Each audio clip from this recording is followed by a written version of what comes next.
give y'all a quick story time about why I stopped going to church.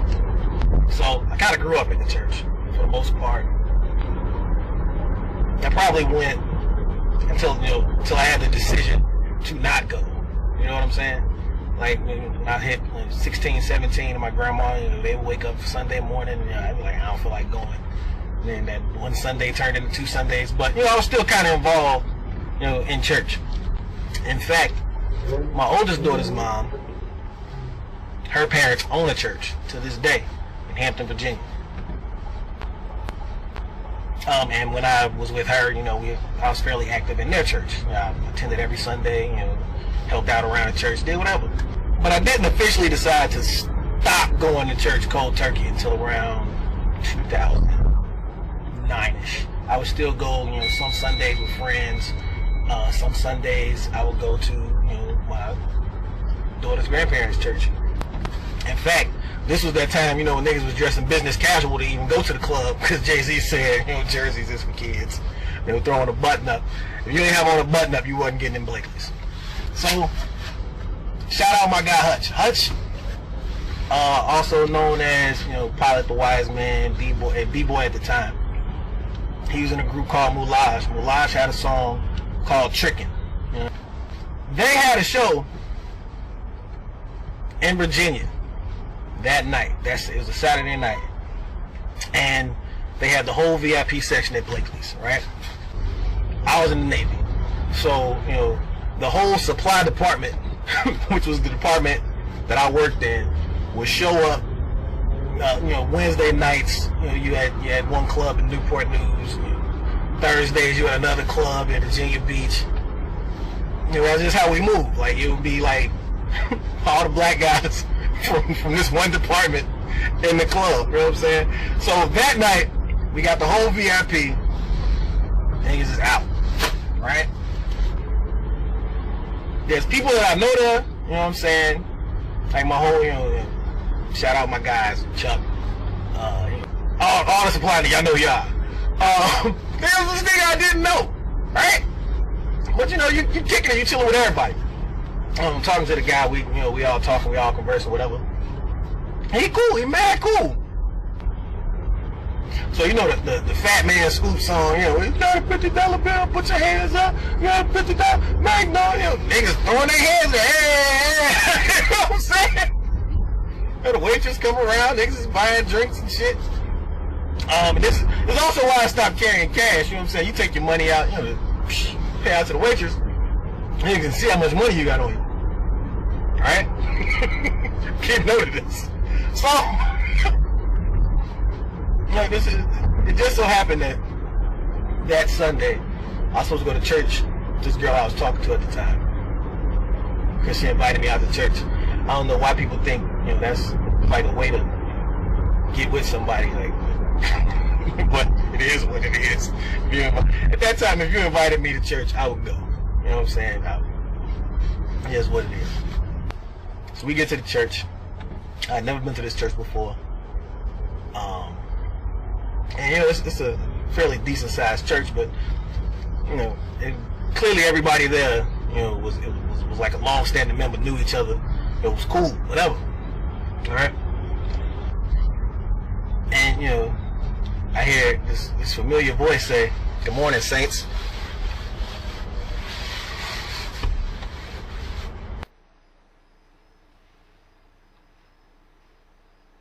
Good morning, saints.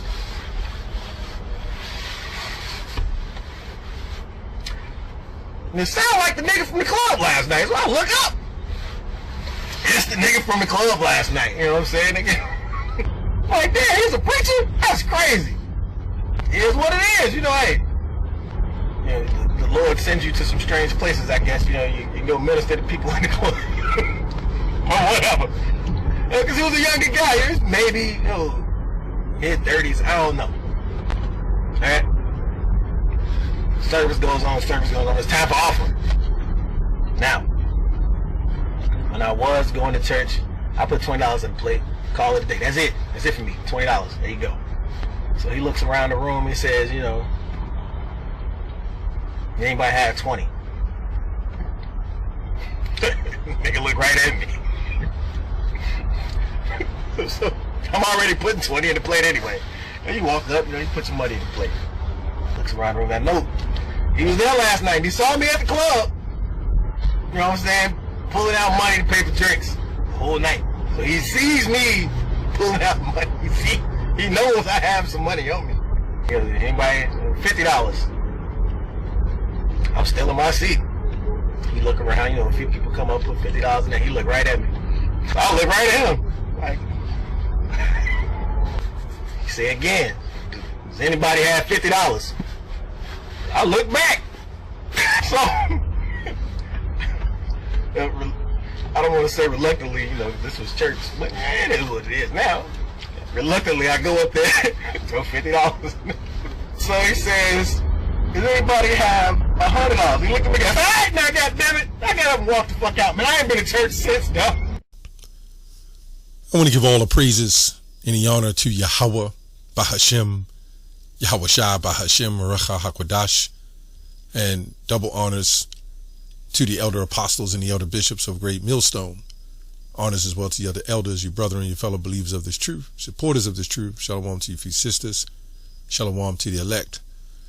So I think I'm going to do a few parts series, I guess if you want to call it that, on these people who leave the Christian church. And it's interesting to hear some of these stories. I try to cut out much as I can just to get to the points. But when I'm finding out from the men, the reason why these men are going to church, if you listen carefully, is because of the woman. It's the reason why men go to the clubs. It's because of women. And with the femininity, with the feminism, this is causing a problem because feminism has separated man and woman. But yet, it's like the cake and eat it too thing. Like the feminists, they still want men to court them. They still want to go to the clubs and men to take care of them. But they don't want to do anything on their behalf. This is the way the world is gone.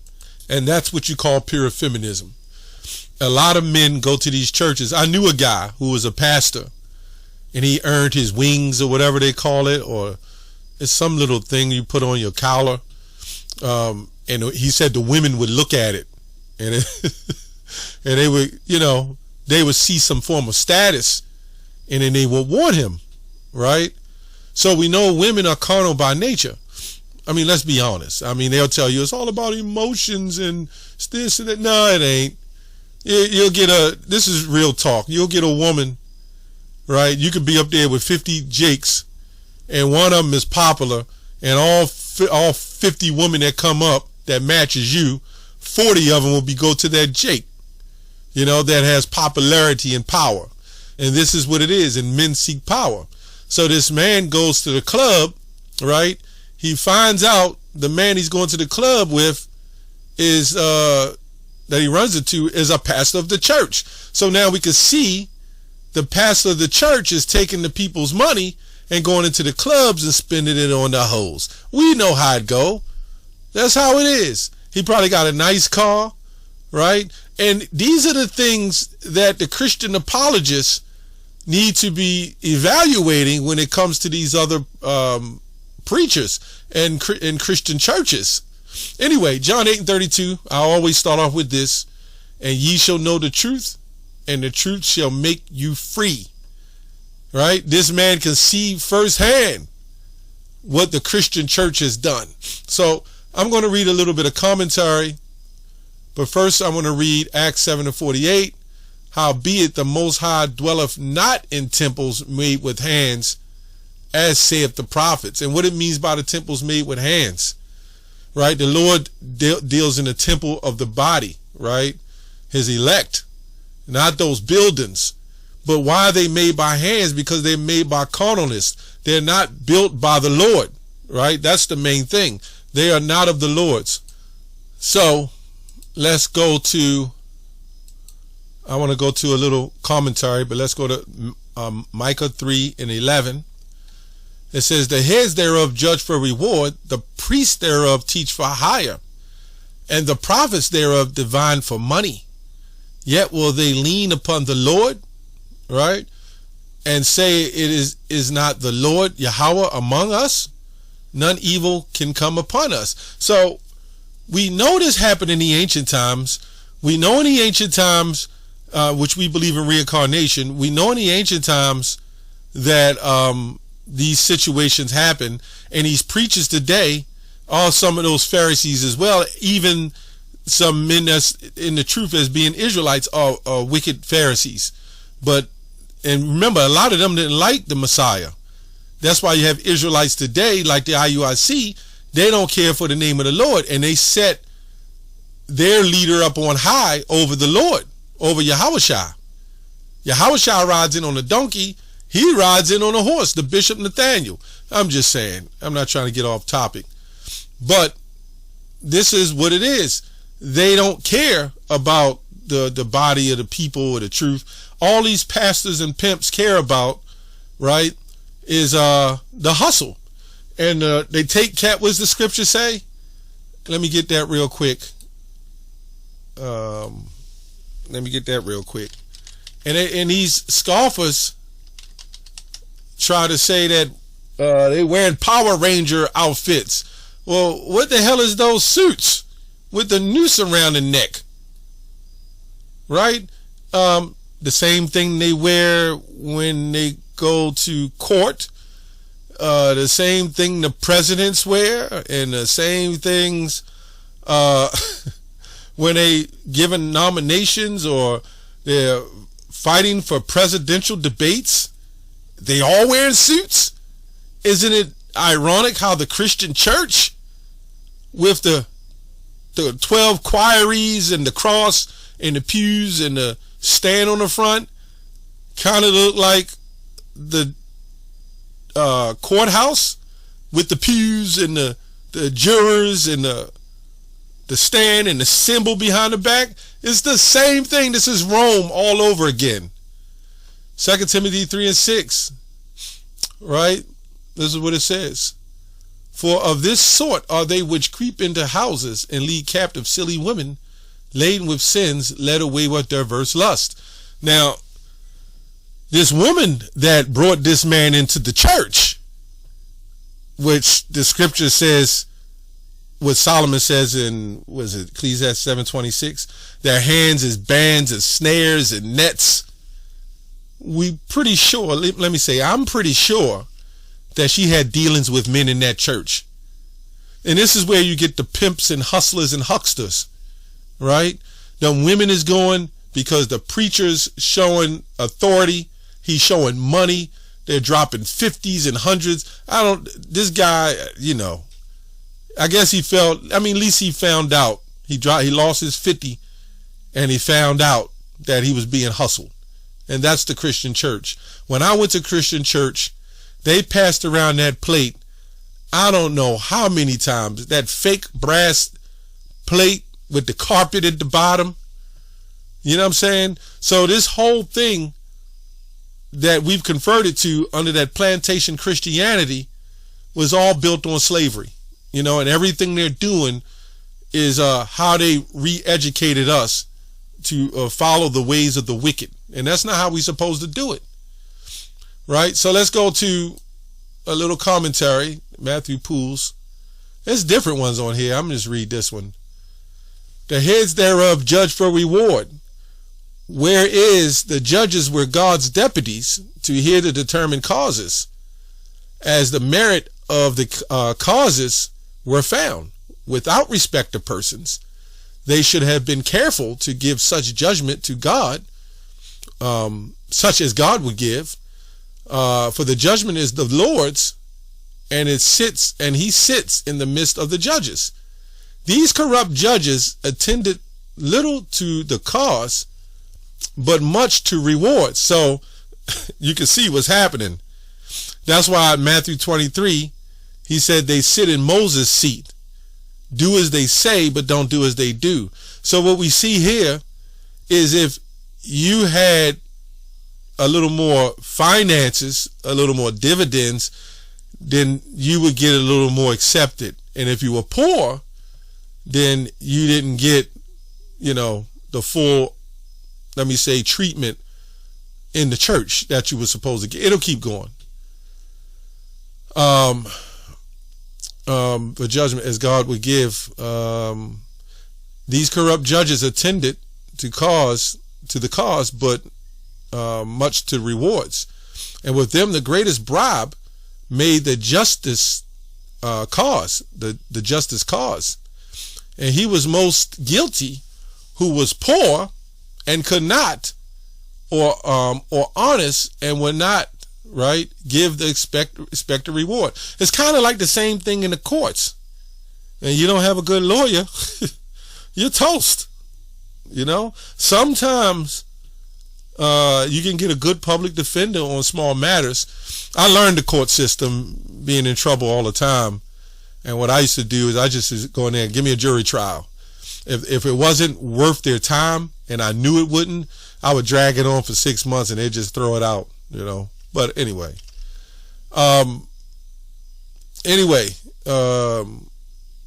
it says, this was most directly against the law of God, Deuteronomy 16:19. This is how the scripture is talking about the law in Romans 3. The law became the knowledge of sin, right? Because of this. And expressly cursed. Right, there we go. Yet it was common course of that practice to them. Let's read that. Deuteronomy 16:19.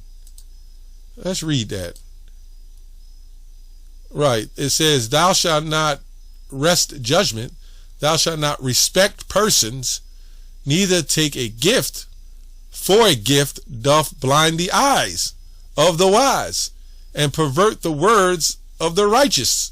So we understand when looking back at the history with Achan, if you remember that story, I believe it was in Numbers, I can't remember, where the Lord told him, don't take the garments of the Babylonians, I think, and he snuck in and I think he, with his wife or whatever, I can't remember, but the Lord judged him, right? And really judged his family. So the Lord's judgment is just. So if you set up to be a judge, you're not supposed to worry about the garments and the apparels and the money, because if you are following the Lord, you would know all the riches are the Lord's, and he's the one in the prayers of Hannah. Was it Samuel 6:2 and 6 or 7? The Lord maketh rich. I think 1 Samuel 2:8. The Lord maketh rich and the Lord maketh poor. He bringeth up and he bringeth down.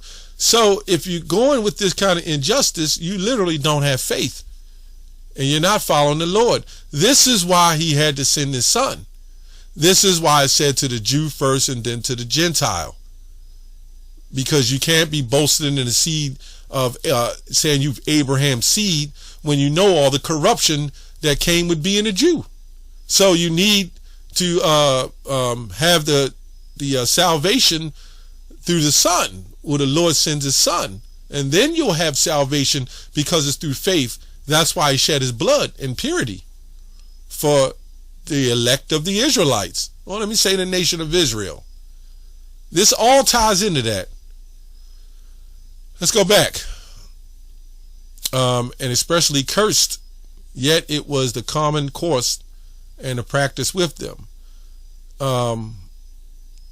They teach for hire. These men should have impartially declared the law of God to all, right?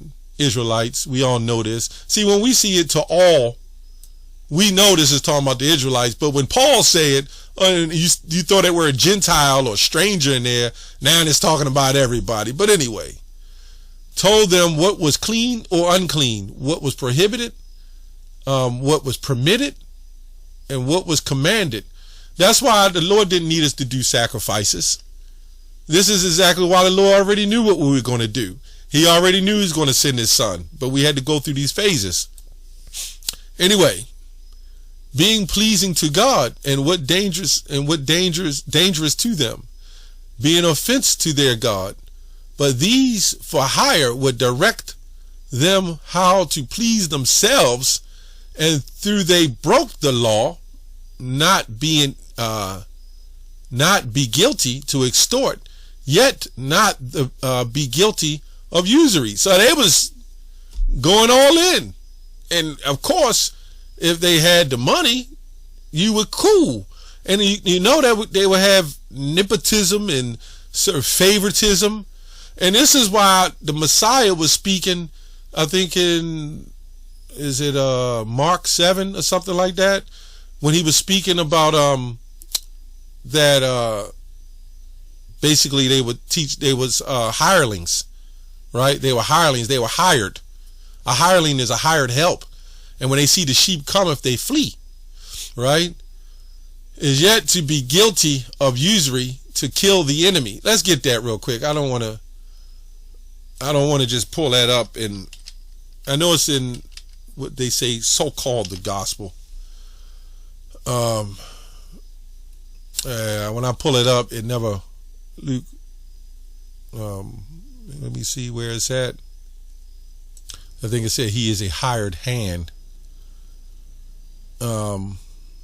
John 10. I am the good shepherd. A good shepherd giveth his life for the sheep.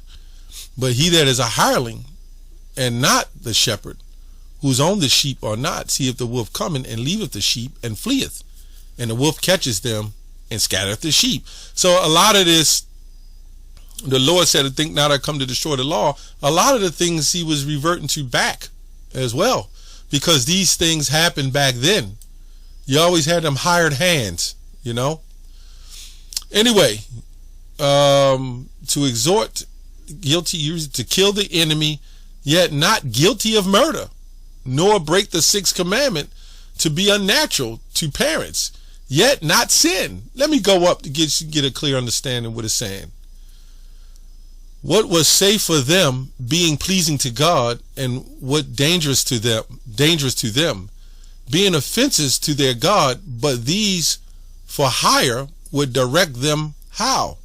To please themselves, and though they broke the law, not to be guilty to extort. So they weren't guilty of extortion, yet not to be guilty of usury, not guilty of usury, to kill an enemy, yet not be guilty of murder. Right? It sounds like Esau.